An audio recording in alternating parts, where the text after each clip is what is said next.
Hi friends, నేను ఇప్పుడు నైవేద్యానికి ఇవాళ తొలేకాదశి కదా, నైవేద్యానికి సేమియా పాయసం చేస్తున్నాను. కొంచెం నెయ్యి వేసుకున్నాను బౌల్లో.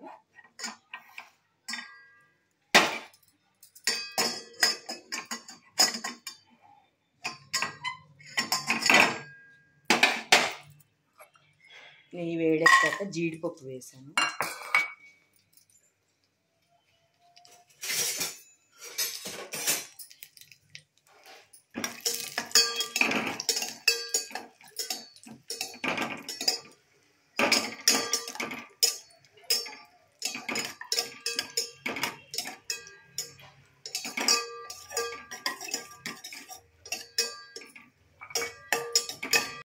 ఫ్రెండ్స్, జీడిపప్పు లేగిపోయినాయి ఫ్రెండ్స్. ఇప్పుడు సేమియా వేయించుకున్నాము అదే నెయ్యిలో.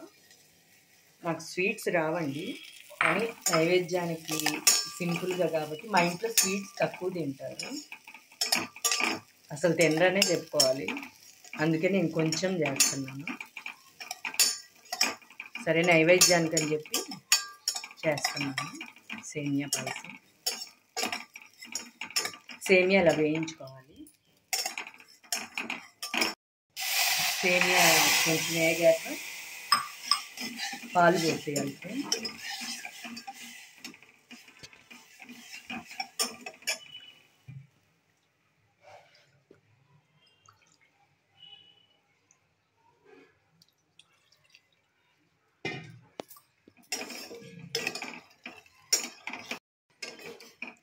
ఇట్లా ఒక 2 పొంగులు రానిస్తే ఇంకా మనం చక్కెర వేసేసుకోవచ్చు. తొలేకాదశి నుంచి ఇంకా దక్షిణాయనం మొదలవుతుందండి.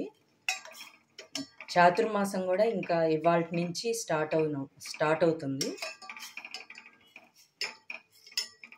చాతుర్మాసం అంటే ఎవరికైనా తెలుసా? కామెంట్ చేయండి ఫ్రెండ్స్.